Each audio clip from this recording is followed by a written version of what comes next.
我叫林桑怀，京城有名的退休御医，临江城的养女。我爹是在我5岁那年，和我娘阮薇一起上山采药时发现我的。据他所述，发现我的时候，我就站在桑陵山最大的桑树前说胡话。不过后来他们就发现，那不是说胡话，那叫聊天。没错，我能听懂一切动植物的语言。那时候我爹还是御医，宫里的勾心斗角和世家大族的狠戾看得多，嘱咐我千万不能说漏了嘴。爹娘也将这个秘密一直守着。本来以为就这样跟着爹娘采药，看看病，做个快活的小神仙，谁想半路杀出个江恒清。清晨我在桑陵山采完药，坐在槐树大哥旁边，给围过来的花花草草讲前天溜进酒楼里听的话本子。说时迟那时快，一群黑衣刺客从后山杀出，突然一声咳嗽声，吓得我一激灵，和槐树大哥面面相觑3秒。你成精了？滚犊子！我也想啊。我小心翼翼循声走近，只见一少年闭着眼，虚弱地躺在草洼里。这脸，这气质，我愿称之为贵公子界天花板。抓起他的手把脉，虚弱得很，毒中的不少。呜呜，好狠心！如此好看的公子也要置他于死地吗？于是我吃力地背起他，好不容易走到家门口，腿一软跪在了石子地上，膝盖上的疼痛一阵阵传来，疼得我仰天长啸。爹娘走了出来，爹娘看见我背着个人跪在地上痛哭，爹娘对视一眼，看着我背上的少年，再看看我，欣慰地笑了。贵公子醒了。我坐在被他霸占的我的床边，一边痛哭流涕，一边还得给他上药。是姑娘救了我。我愣愣地看着他的眼睛，空洞无神，是个看不见的，一下子决定大义凛然地把我的床让给他。不是我，是我爹。贵公子要坐起。我这才发现，原来他睁开眼又是另一种气质，富有攻击性，但又显得克制收敛。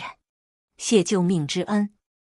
我扶着他躺下，想到他反正看不见，趁机占个小便宜，在他头上揉了一揉。不谢不谢，行医救人嘛。这手感真不错，比邻居家死骄傲的大黄狗好弱多了。你叫什么名字？江恒清。好家伙，这怎么还和传闻中杀伐果断，当今圣上最忌惮的三皇子撞名呢？我叫林桑怀，我爹是临江城。对方没有说话，准确来说是无论我说什么，他都不再开口了。白日偶尔出来转转，夜里我半夜起来经常不见人，不过第2天还是好好的出现在我面前。我也就不管他了，因为他看不见。晚上在房间里，我就穿着里衣捣药，随性无拘束的生活就是舒坦。为了解他身上的毒，我每日要去桑林山采大量草药，还有最重要的一味知鹿草，爹也让我采来。知鹿草市面上都是天价，你当我多了 A 怀呀？要啥采啥。没错，我就是多了 A 怀。江恒清恢复的能走路了，就跟着我上山，大概是想强身健体吧。我已经习惯了他不说话，自顾自地和他单方面聊天，还得时不时回头看看他有没有走丢。看见大槐树，我远远就冲他去，一边跑一边喊大哥。大哥开心地笑了，看见我身后的江恒清忽然严肃起来。林宝，这瓜娃子煞气不小啊，煞不到我们这片就成。我打开早已准备好的收集了好多天的清晨露水的瓶盖，闻了闻，故作夸张地看向大哥。真香呐！大哥红了眼。大哥，你见到知鹿草了吗？山顶西北角大石头，陡崖上边3、4米。我背医书都不带你这么顺溜的。行，谢谢大哥呀。我盖上盖子，不顾大哥心痛的哀嚎，拉着江恒清就往山顶走。他似乎有些抗拒和人接触，身体僵了一下，不过没有松开。我比较幼稚，就喜欢和花花草草、猫猫狗狗说话，你别奇怪。又没反应，没意思，还不如邻居家的大黄狗好解闷儿。走着走着，快到山顶，我知道这里向上，地形复杂，险象环生，就拉着江恒清到一个石头上坐下，把我的药篮子放在他身边。你在这里乖乖坐着哦，等我1个时辰，我去采只鹿草。他低着头，我不知道他在想什么。2个时辰之后，我为了采药，小腿小胳膊都挂了彩，浑身脏兮兮的，又一次出现在做过标记的大树旁时，我震惊地发现，我他妈迷路了。令人无语的是，我知道这里的花草树木专挑白天睡觉，喊都喊不醒，但是我没有放弃，直到我第6次走到同一个树下。我一向方向感极好，更何况这桑灵山我走了这么多年了，怎么说走不出去就走不出去了？一定是我离上次进山顶的时间太久了。想着想着，忽然觉得背后阴森森的，一转头，妈耶，郎兄，活的，可算能沟通一下了。郎兄，你知道这下山的路怎么走吗？日后必有重谢。郎兄眼睛冒着绿光，我今天下午就把重谢给你带来。郎兄往前走了2步，露出獠牙。完了，这玩意儿不是一般动物，我沟通不了。也就是说，这是个妖。妖？卧槽，话本子里说的是真的。我腿一软，差点没滚下山去。我爹说过，遇到危险，36策走为上策。问题是我刚刚爬那陡崖，差点滑下去，稳住身子就花了不少力气了，哪里还跑得过郎兄？不管了，搏一搏，单车变摩托。我猛吸一口气，转身往下跑，忽地撞入一个结实温暖的胸膛，清香缭绕，让人安心的味道弥漫在鼻尖。我一瞬间愣了神，很想抱住他，在他怀里睡上一觉。不过也就是一瞬间的事。江恒清，我们快跑吧。他不说话，只是感觉周遭气压都低了下来。江恒清忽然抱起我，手轻轻地覆上我的眼睛，声音虽冷，但还有温度。乖，我人没了。这是我第152次看向江恒清，怎么想怎么都觉得不对。这家伙是看不见没错，我爹都让我照顾好他，那是怎么从下面爬上来找到我，还能衣裳整洁的？又是怎么做到抱着我，还能完胜郎兄的？于是我再次看向他。江恒清转过头来，你想说什么？他虽然看不见，这感觉还挺灵敏的，大概是看不见的时日久了，别的能力才超出常人吧。我突然非常同情他。我虽说被抛弃过，但直到现在28年岁，都一直很幸福的被爹娘宠着。江恒清看不见，性子冷淡，肯定受了不少苦。你辛苦了。他明显的一正神，眼里清明，但很快恢复麻木。我顿了顿，摸摸鼻子，有些不好意思。江恒清微微偏过头，怎么和大黄狗死傲娇的时候一个样？他该不会就是邻居家的大黄狗吧？我吓得一下子跑出去，看见大黄狗安安分分地趴在邻居家门口晒太阳。不是。江恒清似乎知道我在想什么。我回去的时候，他脸都是黑的，半天都没有再和我说话。晚上，我小腿疼到冒着冷汗从睡梦中醒来。江恒清睡在旁边，我不想打扰他，咬着牙哼哼，不敢出多大声，但还是吵醒了他。怎么了？罕见的有些焦急的语气。也是，谁想自己睡到半夜，跟自己睡一个房间的人忽然疼死掉了。没事，我就是怕疼，等一会就适应了。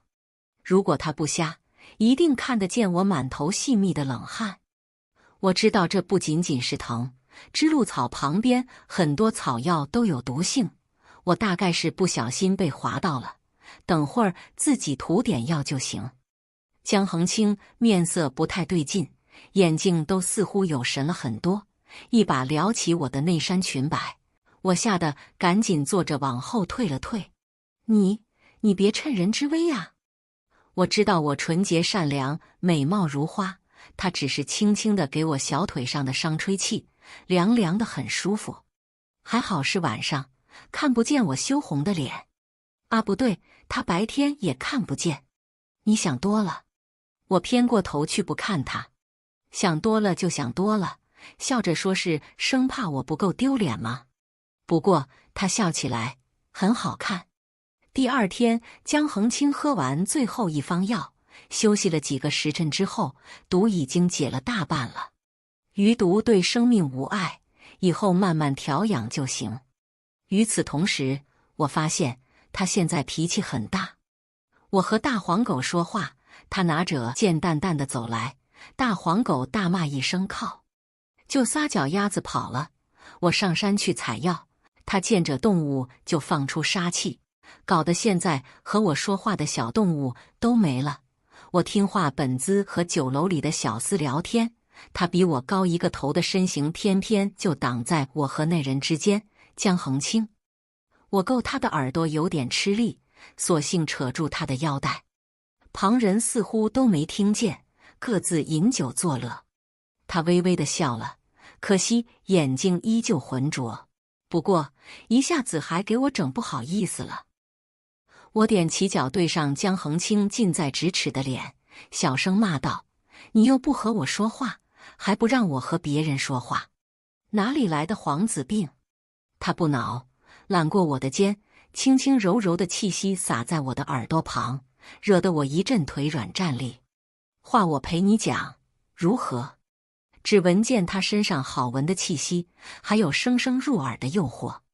我一定是魔怔了，愣愣的点点头。忽然，这酒楼里无端出现一帮黑衣暗卫，抱拳齐声道：“拜见殿下。”哈哈哈，不太好吧？人家只是个平平无奇的小女子啦。等等，我回头看江恒清，他已经收起了平常和我一起的样子，神色冷淡，厉色顿显，这明显就是手握大权的模样。他真是三皇子。前些日子给本王下毒的是何人？神色依旧冰冷，杀意却丝毫不敛。回殿下，是五皇子江恒山。咦，那个名声最臭最不得民心的皇子。我害怕地打了个冷噤，江恒清毕竟是皇家人，就不怕我泄露消息什么的。还是说，本在山上我发现他中毒的那刻起，我就活不成了，等到我爹治好了他，这才撕破脸坦白身份要杀我。果然，皇家最是薄情。我好歹也是你救命恩人啊。可我说不清，我总觉得除了救命恩人这一层，我还有一份期待。江恒清蹙眉，半晌挥挥手，暗卫迅速撤下，无半分行踪。然后他转向我，没了刚刚半分素气。我害怕的同时，没由来的一股怒气。原来是皇家的人，怪不得吃我做的饭的时候会微微皱起眉头，怪不得随身带剑耍得那么厉害，让我都不敢摸他头了。林桑怀，干嘛？我憋着一股气，声音像要哭了一样。你哭什么？他轻轻地笑，把我揽在怀里，手柔柔地摸在我的头上。我不争气地软下来。你骗我！江恒清无奈道。我一开始就说了，我叫江恒清。我无语凝噎。那你当着我的面说刚才那些机密事，我不想瞒你。我就在他怀里肆无忌惮地笑着，反正他也看不见。江恒清回皇宫了，他走之前说他会推了五皇子，然后来找我。嗨呀，想想都激动，这么快嫁人不太好吧？爹娘也看出我的不对劲。怀儿，你可是看上那三皇子了？我娘凑过来，一脸笑容。宫中密事繁多，怀儿心思纯良，不能去。我爹却是满脸担忧。谁说他要娶我的？万一人家就把我当成妹妹呢？我说着说着却没了底气，毕竟手上还攥着人家的玉佩。在等他的日子里，我日日去找大哥解闷儿。大哥，我好久没看见他了。林三槐，这是你今天说的第52次。大哥，你说他忙了，什么都看不见，此次兵变会不会有危险？谁说他忙了？我他妈直接跳起来大喊卧槽！我爹说的，我也看出来了。你爹曾是御医，宫里那些个卧薪尝胆的事儿他不知道。我气得红了脸。这么说，我穿里衣，我蹲下捉弄大黄狗，我听话本滋到羞羞的地方手舞足蹈的样子都被他看去了。骗子！江恒清真是个大骗子。大哥不瞒你，后来这些小花小草都说呀，这三皇子在宫里中的毒，偏偏撑着跑到我们这桑陵山才倒下。你说是不是有点蓄谋的意思？哼！江湖上的骗子，但凡有点江恒清的演技，也不至于吃不饱饭。骗钱，拐无知少女，那都是分分钟的事儿。不出几日，宫中传来消息，五皇子叛国，择日问斩；三皇子护国且救驾有功，被封为太子。百姓纷纷拍手叫好，因为这三皇子是个清明的人。那天夜里，江恒清就翻进我家，闯入我的房间。我坐在床边，抱着枕头睥睨着，可有什么要交代？江恒清这厮倒是很自然地在我身旁坐下，也不装了。为夫隐瞒了自己的病情，还请夫人责罚。你才不是我夫君！我羞红了脸。那本王是你何人？他正色道，像是有些生气。第二天，我他妈就变成了御医，只给太子看病的那种。林姑娘，太子头疼。林姑娘，太子浑身难受。林姑娘，我皮笑肉不笑地给江恒清把脉，差点没忍住要掐死他。我还要上山采药，还要给百姓看病呢，不取就不取，折腾我干啥？回太子殿下，您过于气虚，时日不多了。看着他不怒反笑的狡猾笑容，我觉得似乎是不是说错了什么。果不其然，夜晚我刚上床，这人就闯了进来。你干嘛？本王前来指证，林姑娘所说气虚，根本是无稽之谈。他放下罗帐，不由分说欺压下来，一寸一寸褪去我的衣裳，浓烈缠绵的吻压得我喘不过气来，身上阵阵指尖划过的酥麻让我不自觉地嘤咛出声。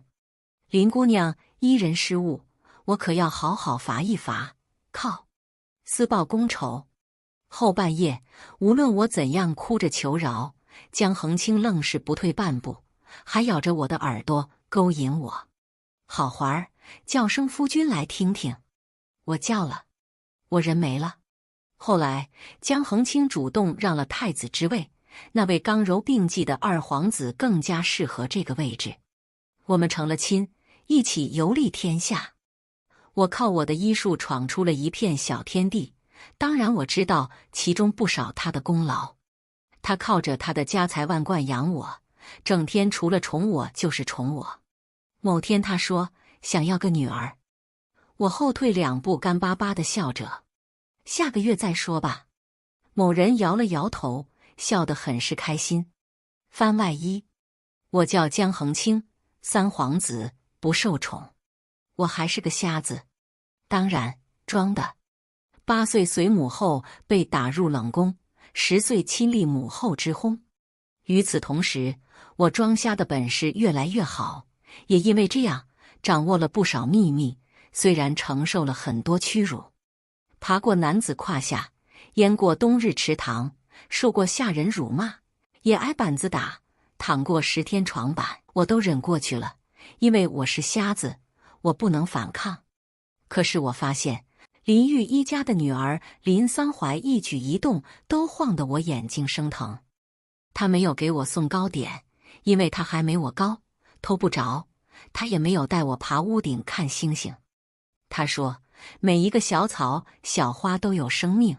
于是他蹲下来，扶起墙头刚被来找茬的五皇子踩了一脚的狗尾巴草，很认真，很温柔。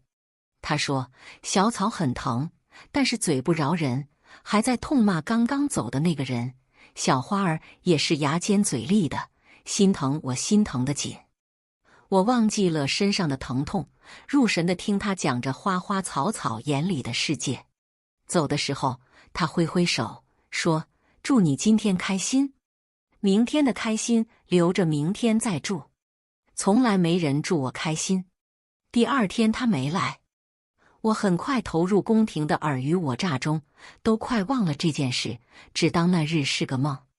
但我无法控制自己，一遍一遍回想。我这才意识到，林桑怀扶起的不是狗尾巴草，是我。江衡山最近动作频繁。这些年我在宫中忍辱负重，暗中拉拢了不少势力，也是时候让这个横征暴敛的武帝收收心气了。他恐怕以为自己下毒的计划万无一失。我中毒，可以借机去桑陵山等遮林桑怀，他会把我带回家。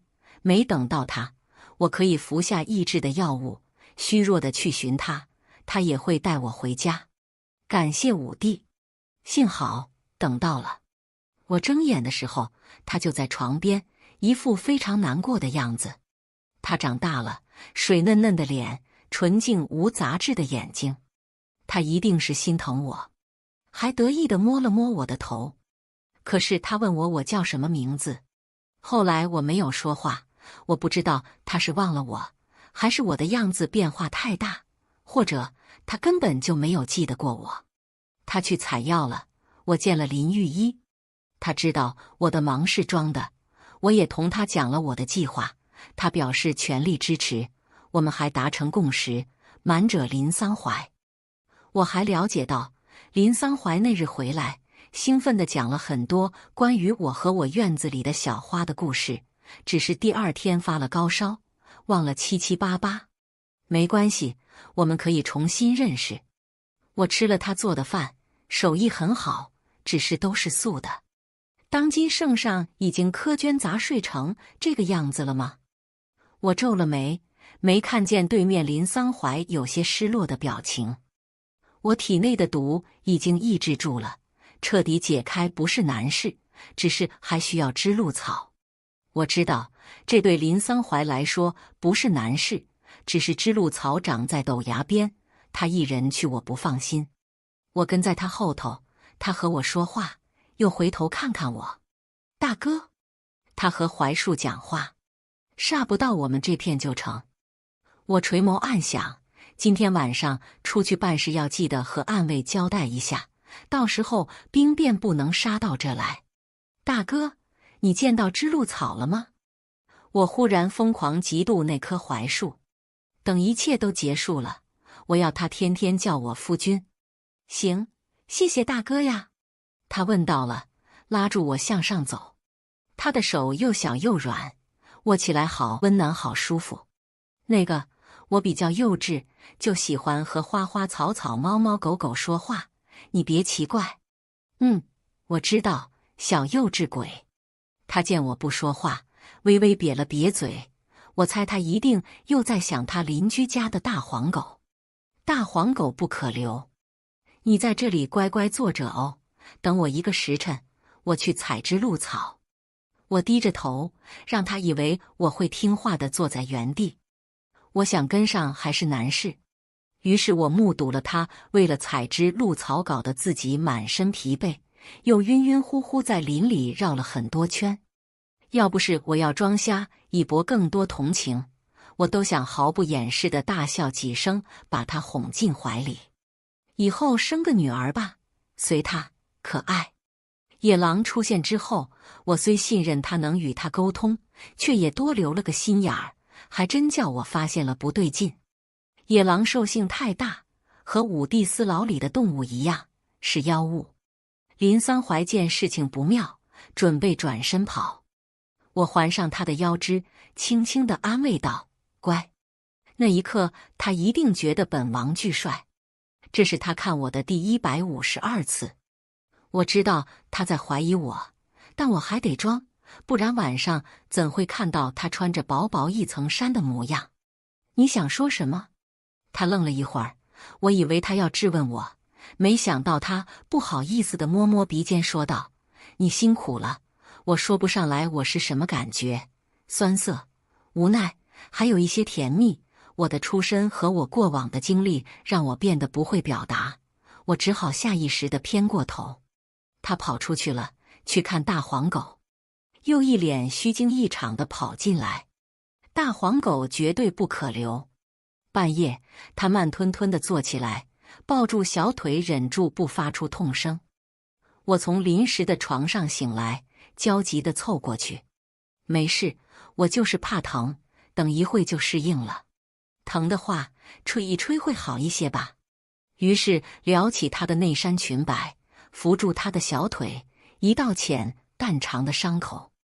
我想起了从前一个人在冷宫里待着的日子。林桑怀怕疼，记住了。他吓得赶紧坐着往后退了退。你别趁人之危啊！我知道我纯洁善良，美貌如花。我不紧不慢地吹吹气。他愣住了，不好意思地红了脸。你想多了。我忍不住笑着说，虽然我也挺想趁人之危的。我凌晨出去与暗卫在酒楼里会合，继续部署行动。近日江衡山有什么动作？最信任的2个暗卫荆河和精明双双抱拳跪在地上。荆河说，殿下一直在林家养伤，五皇子未能寻到殿下的踪迹，以为下毒成功，大肆宣扬殿下已逝的消息。近日在宫中大摆筵席，饮酒作乐。精明说，一切都如殿下所说，安排妥当。我点点头，这2人办事我最是放心。我坐在白日里林桑怀厅画本子最爱坐的座位上，想起他似乎没有把我往3皇子方面想。荆河精明，明日将酒楼里的宾客全换成我的人，在林姑娘面前要点明我的身份，还要着重说武帝的恶毒。说罢，我摆摆手让他们下去。2人起身。荆河凑到精明耳旁小声嘀咕，殿下抽哪门子的风？之前装瞎是为了扳倒五皇子，现在还装就算了，怎么还要来明天这一出？精明给荆河翻了个白眼，怪不得你不叫精明。我同意。他忍不住了，他揪着我的腰带踮起脚骂我。我也忍不住了，我揽过他的肩哄他。荆河精明上场了。他在我的怀里笑，仗着我看不见，肆无忌惮。我也乐于继续演瞎子。如果他发现了，我就认错，实在不行我还有黄金万两，给他买衣裳、首饰，所有的画本子，还能从画本子里学习学习。如果他没发现，下次必须得编个什么理由和他一起洗澡。本王的计划真是天衣无缝。我回宫了，临行前把玉佩给了他。江衡山看见我完好无损地回来，吓得没穿衣服就从美人环拥的水池子里跑了出来。我没给他穿衣服的机会，荆河精明架着他往殿前一甩。我看了一眼，好小。我使了个眼色，精明扔给他一套薄的可怜的女装，让他避避体，然后喊来父皇。我将这些年搜集的罪证一一摆开。武帝勾结中原外人士也好，在朝堂士大夫里发展反动势力也好，在民间为非作歹破坏皇家名声也好，证据明明白白地摆在父皇面前。龙颜大怒，武帝被押进天牢。与此同时，我坦白我的情况，父皇很是开心的要拍拍我的肩，我躲开了。与武帝勾结的中原外势力蠢蠢欲动，我与二皇子出征。不久之后，我们便顺利平定了一切。我连夜爬进林家院子，林桑怀坐在床边，抱着枕头睥睨着，问：“你可有什么要交代？”他知道了，好吧，我认错。为夫隐瞒了自己的病情，还请夫人责罚。你才不是我夫君。生气还是害羞都无碍，反正我有的是办法骗人。我换他做了御医，只给我看病的那种，还吩咐今和今明一个时辰去通报一次我身体不适，无论如何都要把他骗来。他恨恨地给我把脉，得意地下了结论：回太子殿下，您过于气虚，时日不多了。我笑了，是你给我提供了一个绝佳的借口。我在房里看了一下午的春宫画本，今和今明看我的眼神都不一样了。晚上，我把林桑怀殿中的人全部遣散，方圆几里派了几十个暗卫无死角值夜。原本想好的花烛夜计划，在见到他的那一刻全部被推翻。我没忍住，太猛了。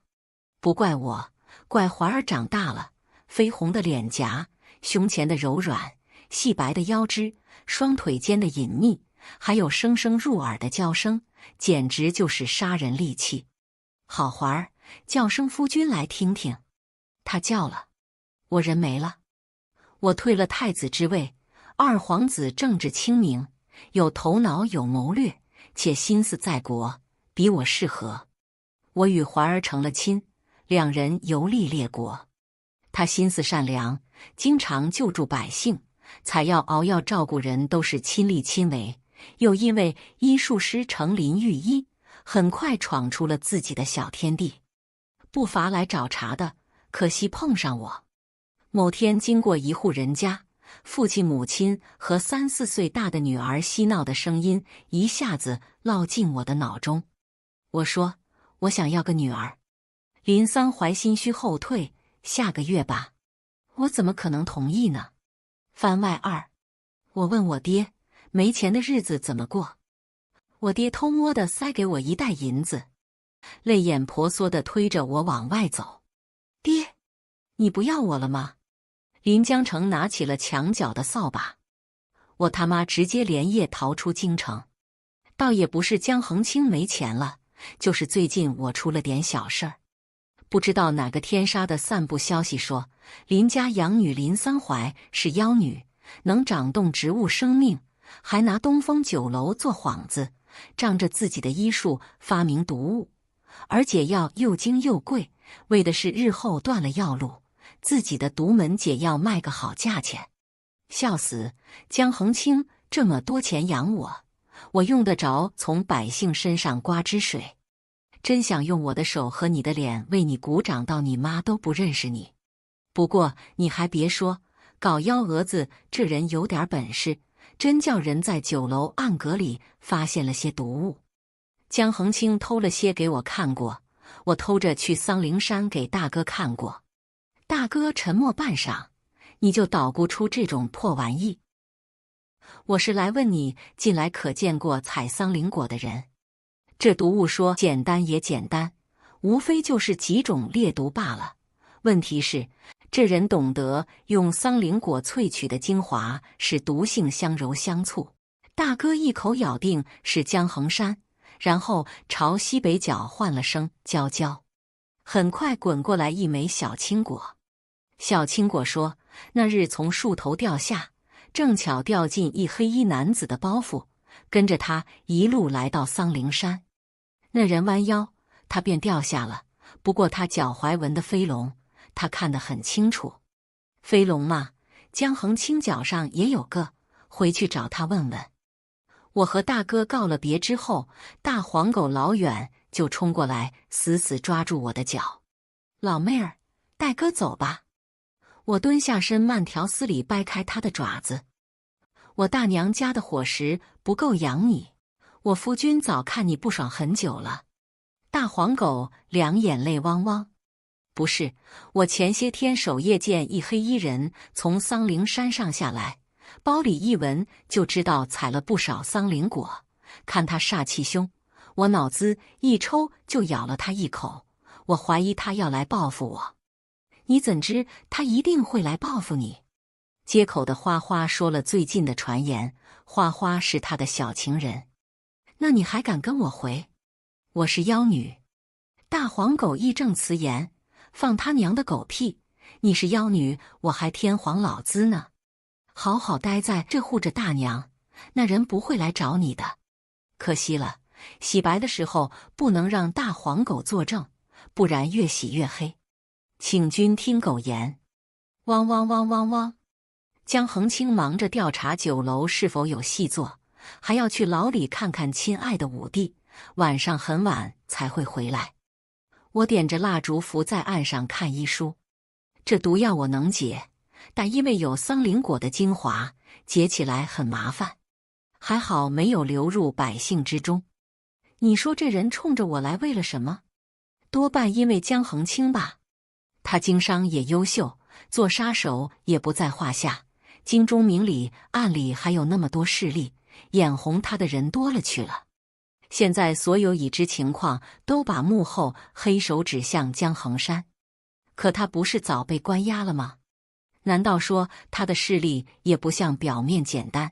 面对扑朔迷离的案情，我陷入了沉思，然后睡着了。江恒清这狗日的一大早上就勾引我。我在书案上写信让我爹注意些安全，一个不备，他从背后抱起我，让我坐在他腿上，然后紧紧地抱住，头埋在我脖子处蹭啊蹭。我哄小孩似的抚摸着他，明显的感觉他身下某处发生了变化。环儿，他声音很是疲惫，还有一丝丝颤抖。我在呢，你受苦了。我笑了起来。外面的流言让人做了全套证据，百姓相信是情理之中，况且断人要路如杀人父母，他们找上门来也情有可原。还有你啊，你知道我确实通于动植物，但是你相信我，给我把避风头的住处找好了。为了我天天在外查办，还有什么比你坚定不移地站在我这边更幸福的？江恒清抬起脸，轻轻柔柔地吻了我的额头。我将昨日打听到的消息告诉他，他沉默半晌，眸光沉沉。会好的，我随时都在。不知道为什么，总觉得他像是在说给自己听。对了，尽管他拉下衣摆，我还是能看见腿上狗的牙印。朋友们，我被绑了。我刚踏出家门就被一棍子敲晕过去，再醒来时，在一个阴暗潮湿的地方，旁边还扣着一只白虎。白虎慵懒睁眼，不屑瞥了我一眼。你嘚瑟个啥劲儿？脚上还有脚链子呢。虎兄，这是何处？一听我会授语，白虎眼睛一下子亮起来，屁颠屁颠往这边靠。我告诉你，你有办法出去吗？我想了想，随地捡了个小石子儿，往高高的窗口外扔。水声，下面有个湖，这还挺适合逃跑的。我不一定有办法出去，但我相信江恒清。当然有，这是江恒山的私牢。听江恒清说过。你怎么没变成妖物？我一边想办法撬锁给他解脚链子，一边问道。本虎铮铮铁骨。卡塔一声锁开了，白虎快活地伸着懒腰。不一会，江恒清急急忙忙地闯进来，满脸担忧，抓着我的手，上下查看有没有事。他要亲我，我拒绝了。这才不是我夫君呢，我夫君进来一定会抱着我摸摸头的。怀儿，你已经被关在这里1天了，本王好想你，快让本王亲一亲。我无语了，这江小强演技也太拙劣了，贴了张脸装了个声音就骗我。江恒清是不会在我面前称本王的。忘了说了，江小强是我给亲亲五弟取的爱称。我挤出笑容来，我也好想夫君呢，快让妾身好好服侍服侍您。”江小强大概没想到，原来林桑怀是个浪荡的女子，居然要和他玩牢房退，差点就流下了色批的口水。我看着他忙不迭地拖着自己的衣服，光溜溜的要扑上来，我后退一步，好小。没等他反应过来，我往白虎身后一绕：“虎兄，就现在！”白虎一跃，江小强来不及闪躲，身子被划拉来划拉去，还得死死护住自己的命根子。顶着江恒清的脸，我还有点心疼呢。见他差不多不行了，我拿铁链子把他铐起来，叫白虎去寻江恒清。事成后，我帮你疗伤，还你自由。白虎长啸一声，绝尘而去。根据这日光变化，我已经在这里和江小强待了3天了。我尝试过出去，只是这思牢地形复杂，我一时摸不清楚，加上江小强未死，还是跟着他，免得再搞幺蛾子。我饿死了，江小强也快饿死了。江恒清再不来，将痛失爱妃。本王问你。江小强忽然出声，我吓一跳。你怎么知道本王的真实身份的？我掰开指头，毫不留情地数着。你没他纯净，没他温和，没他身材好，他不会在我面前称本王。知道我不喜欢阴暗的地方。江小强叫停。你没发现他有问题吗？你是说他本是皇家人，莫名其妙对我示好，是因为我爹身上有可图？他夜间出行，脚踝上有飞龙，还被狗咬了，其实就是他在害我。江小强点点头。那又怎样？我相信他。说完，我想了想，忽然有些佩服江小强。你这一招杀人诛心使得真好，先诬陷我，再诬陷他，然后我就会和他产生嫌隙，最后我坐实妖女罪名，他也会自责难受。可惜了，我就是相信他，这几天没找到我，估计是忙着把你那些藏得够深的势力一一斩杀吧。江小强气得浑身发抖。合作，你给我指路，带我出去，我饶你不死。呵，你饿死也算是折了江恒清一命，2败俱伤也不错。你就那么嫉妒他？不是嫉妒，是讨厌，是恨。你无非是觉得一向被你踩在脚下的人忽然反过来打了你一巴掌，你在为自己用暴力维持的可怜的尊严找借口罢了。不是的，没有他的毅力，没有他的头脑，还是不要自欺欺人。住口！我住口了。帝王家的孩子大多城府深，小小年纪就要承受很多本不该承受的事情，没几个心理正常的，这算是我对他最后的可怜。江恒清呢？他一定独自忍过了很多我无法想象的日子吧。不远处有人在寻我。夫君来了。马车上，我靠在他的怀里，细细摩挲着他的大手。这人找到我之后，除了眼睛红红的抱着我，竟不讲话了。你为什么不理我？我爬起来，抬头委屈地看着他。我怕你疑我。他仿佛比我还委屈，想伸手捞我，又迟迟不敢。我娘说过，心动不如行动。于是我跨坐到他身上，捧着他的脸亲了一口。你很棒呀，你除了武帝势力，摆平了妖女的邪说，在我饿死之前找到了我。我被江衡山设计，不知道怎么跟你解释。我都知道，江小强那小伎俩哪能挑拨成功？他眼神亮起来，抱着我腰的手紧了又紧，温柔地亲了又亲。忽然他声音一沉，江小强是你给他取的？我愣愣地点点头。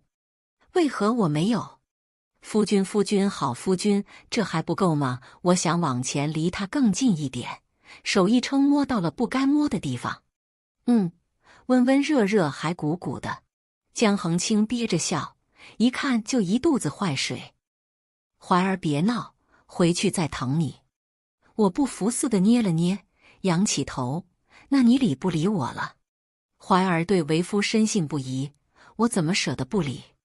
他扶住我的头，压下唇来，一寸寸深入索取，温柔缠绵，一直吻到我喘不过气来。我的江恒清又变成大灰狼了。番外3，江恒清在桑陵山脚下买了个院子，我和我爹娘成为了邻居。我这热心肠的邻居阮薇小姐，3天2头送汤药来给我和江恒清补身子。林江成先生还故作过来人的样子朝江恒清挤眉弄眼。我今天晚上和微微去客栈住1夜，你俩放开玩啊。江恒清笑着应下。我噼里啪啦打着算盘，两眼流泪着计算这俩1个月得去住多少次客栈。江恒清从后面抱住我，修长的手摩挲着我的胳膊。心疼钱。我瘪着嘴点点头。那我们早日生一个。听着他极具诱惑力的声音，我幻想起3人过日子的场景来。我坐在葡萄架子下，笑眯眯地看江恒清和粉嘟嘟小小一团的娃放风筝，逗大黄狗。爹娘笑着进门，手里摇着拨浪鼓给团子看，也行。于是我和江恒清就在院子里热烈地讨论生娃。你觉得男孩子好还是女孩子好？我撑着下巴，眼睛亮亮的期待着他的回答。江恒清也很认真的思考，男孩子吧。为什么？女孩子不可爱吗？男孩散养，我的剑术打着也上手，不心疼。最重要的是，3天2天送爹娘家里去过夜也不挂念，不影响夫妻生活。好一个恶毒心肠的男人！为了取名字这事儿，我还特意去找了大黄狗。前些天在街口听他们一群狗开了个什么名人圈来着。大黄正在名人圈里高谈阔论，听我这么一叫，优雅转身，狼狈奔来。林桑怀，本公子不叫大黄，叫以风。以风，好名字。圈名？那是。我现在在我们圈是老大。大黄，啊不是。以风得意地摇着尾巴。我瞄了瞄还聚在街口开会的狗狗们，问道：他们叫什么呀？花花改名叫追云了，和我的 CP 名怎么样？其他呀，十里、步摇、瑞元、行简。我点点头，安抚似的摸了摸以风，别灰心，虽然你名字很土，但你人很酷。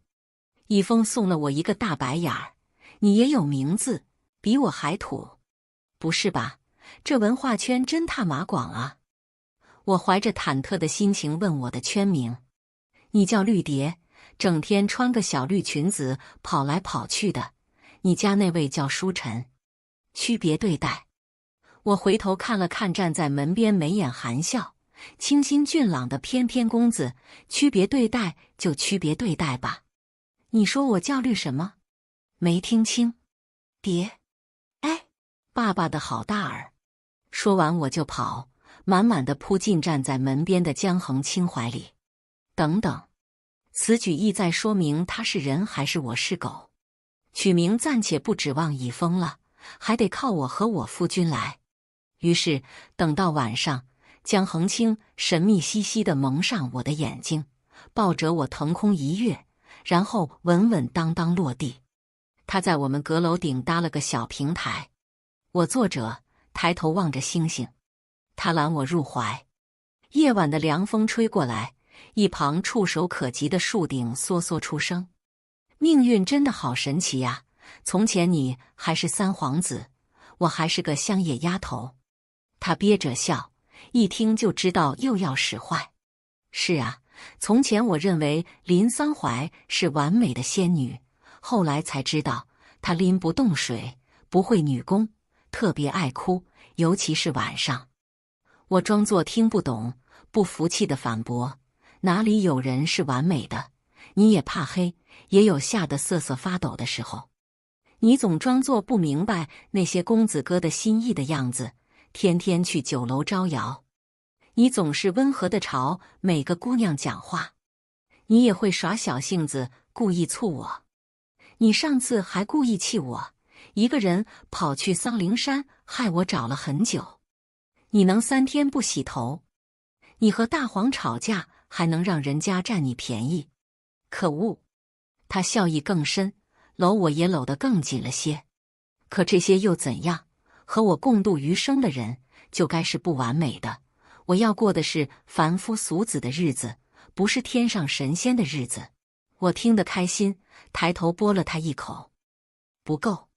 某人傲娇地摇了摇头，右手开始不安分地游走。你干嘛？他暖暖的气息撩拨着。今晚环儿真美。